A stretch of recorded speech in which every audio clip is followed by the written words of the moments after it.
था, रिकॉर्डिंग चालू कर दिया। चलो, तो समझ में आ गई स्ट्रीम लाइन और टर्बुलेंट क्या होती है। स्ट्रीम लाइन फ्लो में हर पार्टिकल जो लिक्विड की होगी अलग अलग लाइन के अलावा मूव करेगी और एक लाइन दूसरी लाइन को कभी भी क्रॉस नहीं करेगी, तो that is stream line flow. और टर्बुलेंट फ्लो कौन सी होती है, जो स्टेडी नहीं होती है, जो स्ट्रीम लाइन नहीं होती है।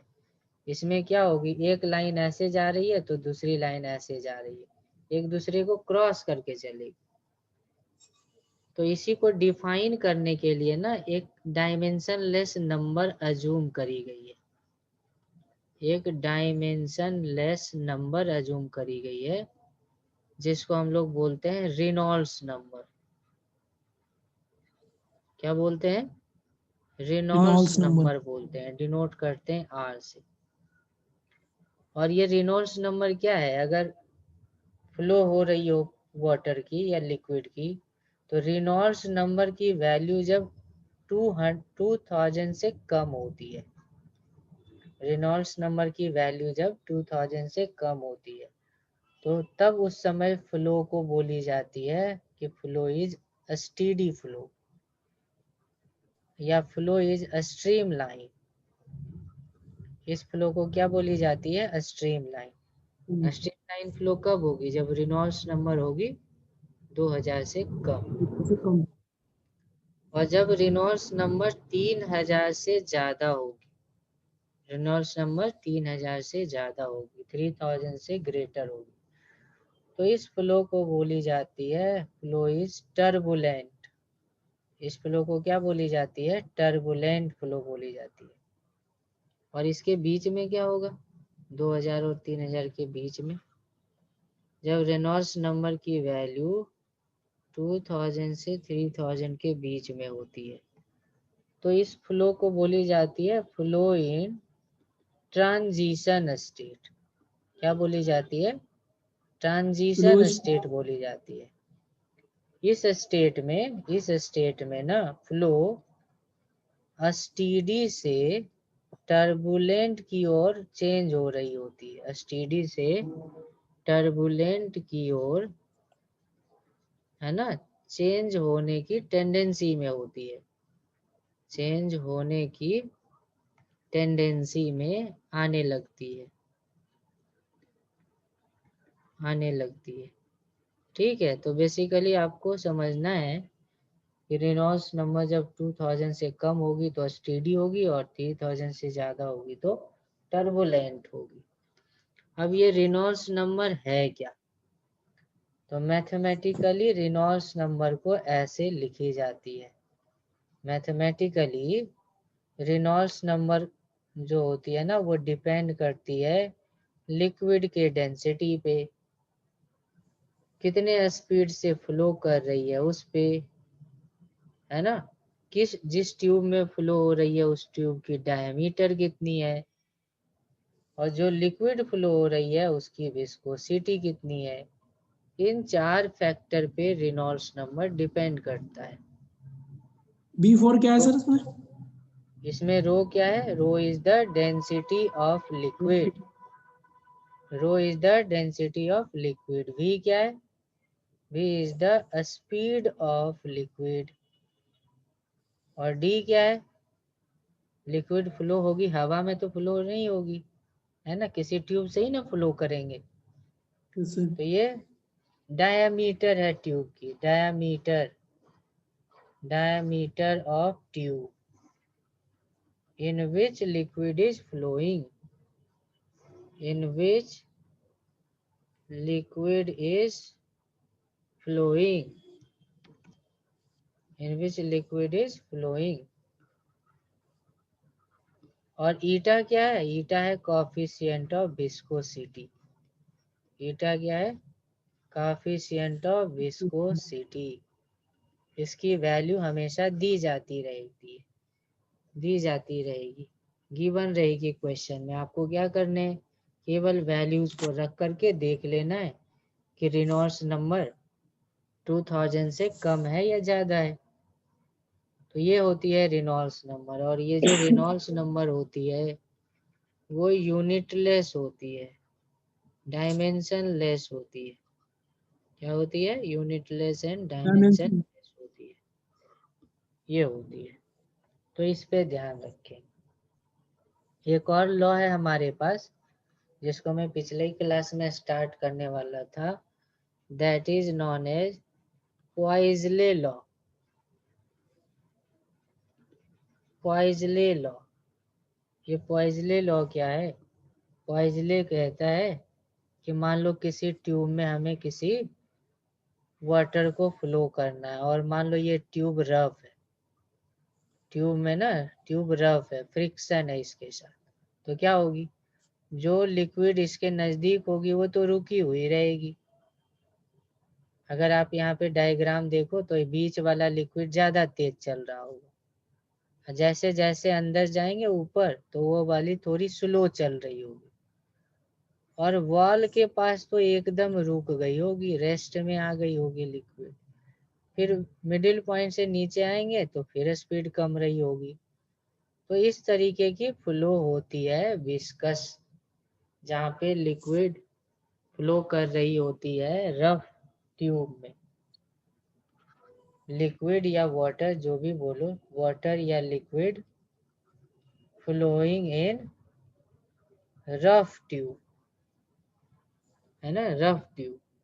तो रफ ट्यूब में यह आप बोल सकते हो विस्कस फ्लूइड की फ्लो है। केवल इसके रफ रहने से कुछ नहीं होगा, अगर लिक्विड भी विस्कोस विस्कस रहेगी तभी इस तरीके की फ्लो होगी।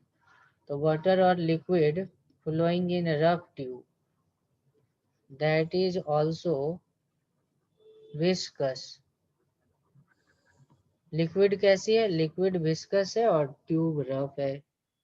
लिक्विड कैसी है? लिक्विड है विस्कस।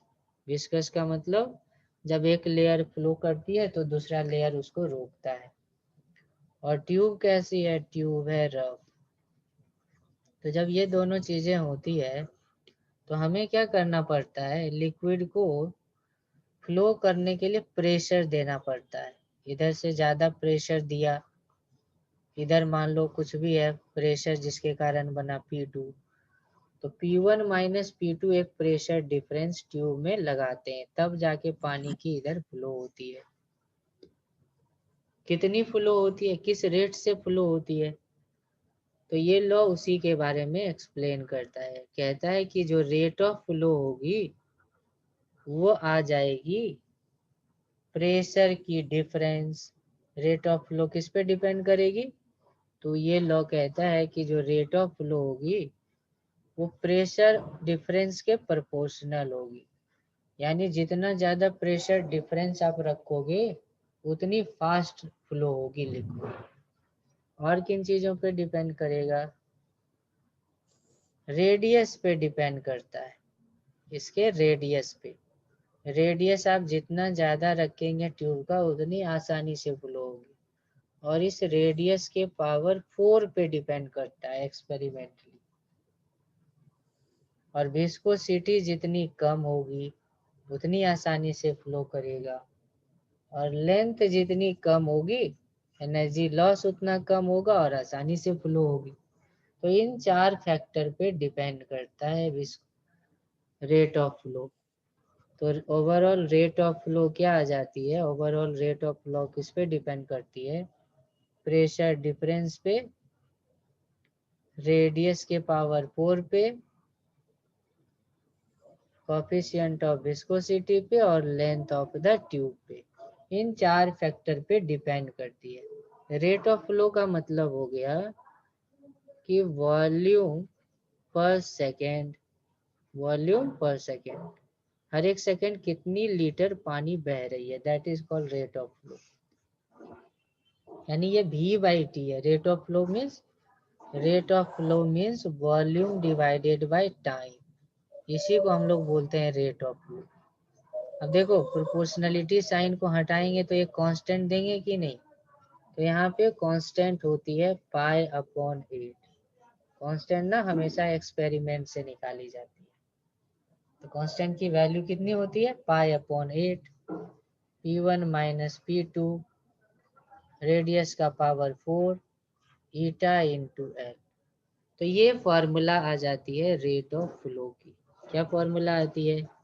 रेट ऑफ फ्लो की फॉर्मूला आती है प्रेशर की डिफरेंस रेडियस का पावर 4 पाई 8 ईटा इंटू एल। ये फॉर्मूला लगा देनी है। जब भी रेट ऑफ फ्लो की बात करें तो ये फॉर्मूला लगा देनी है। This is known as Poiseuille law. इस लॉ को क्या बोली जाती है? पॉइजले लॉ बोली जाती है।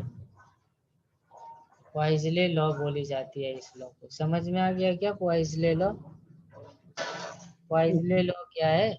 विस्कस फ्लूइड को फ्लो करनी है किसी ट्यूब से, तो उसकी रेट क्या होगी, उसकी रेट ऑफ फ्लो कितनी होगी।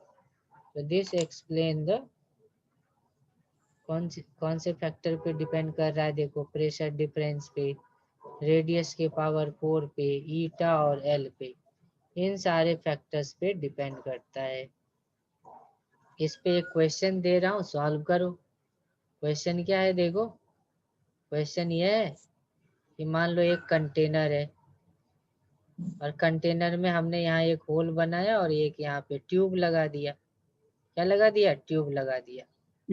और यहाँ पे पानी भर दिया। पॉइजले लॉ पे कैसा क्वेश्चन पूछा जाएगा वो मैं बता रहा हूँ।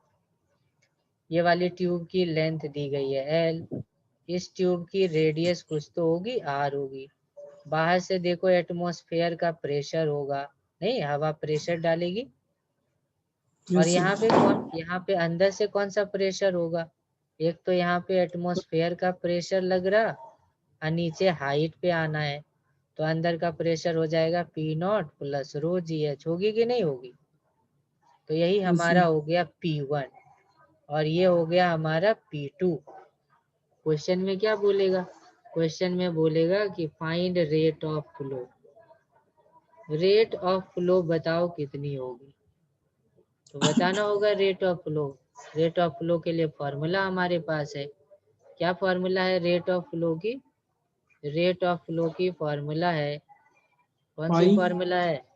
π/8 कांस्टेंट है, प्रेशर की डिफरेंस, रेडियस का पावर 4 ईटा इंटू एल। यही तो है। तो जल्दी से बताओ प्रेशर की डिफरेंस क्या आती है? π/8 ईटा इंटू एल, आर का पावर 4। ये सब तो दिया ही था। P1 कितना था? P1 था P0 प्लस रो GH और P2 था हमारा P0। तो P0 से P0 कैंसिल आउट हो गया। क्या बचा? πr4/8 ईटा एल रो GH। यही तो बचा। तो this is the rate of flow. ये रेट ऑफ फ्लो है। This is the rate of flow. ये क्या कहलाती है? रेट ऑफ फ्लो कहलाती है। तो मेनली यहाँ से ना जो क्वेश्चन आते हैं पॉइजले लॉ पे, उसमें ये चीजें याद रखना है कि जो रेट ऑफ फ्लो होती है, रेट ऑफ फ्लो होती है वो आर के पावर, रेडियस का पावर 4 और एल के पावर 1, इस तरीके से रिलेटेड होती है। रेट ऑफ फ्लो इस तरीके से डिपेंड करती है, रेडियस के पावर 4 और एल के पावर 1 का इनवर्स। इसी पे क्वेश्चन नीट में आते हैं। नीट में अगर क्वेश्चन आने होंगे ना तो बस इस पे, आर का पावर 4 और एल के पावर 1 पे बस फोकस कर देना, क्वेश्चन सॉल्व हो जाएंगे। आ गया बात समझ में सचिन? Yes sir. तो मैं ना तुम्हारे ये ग्रुप पे मैं एक टेस्ट सेंड कर रहा हूँ, आज रात को वो सॉल्व कर लेना, ठीक है? Yes sir. और मैं उसका आंसर नेक्स्ट क्लास में, आंसर जो भी बनेगा ना सॉल्व करके आंसर की बना लेना और उस आंसर की को पोस्ट कर देना ग्रुप पे, ठीक है? मैं उसको ले करके चेक कर लूंगा और फिर मैं रिजल्ट बताऊंगा कितने मार्क्स आए फ्लूइड में। फ्लूइड में जो भी पढ़े वो आप रिवाइज कर लेना एक बार, ठीक है? Yes sir. तो रेडी सर रहना। हाँ जी। कल होगा ना सर? क्या चीज? टेस्ट? हाँ सर। मैं आज रात को दे दूंगा, कल सुबह टेस्ट तू, कल पूरा दिन भर रहेगा तेरे पास, कल दिन भर में आप सेंड कर देना क्लास से पहले। Yes sir. ठीक है, यस सर। चलो। और नेक्स्ट क्लास में हम लोग न्यू टॉपिक के साथ होंगे, एलास्टिसिटी स्टार्ट करेंगे, एलास्टिसिटी। ठीक है, ये वाली हमारी यस सर। न्यू टॉपिक होगी, एलास्टिसिटी। सर फी कल दे दूंगा।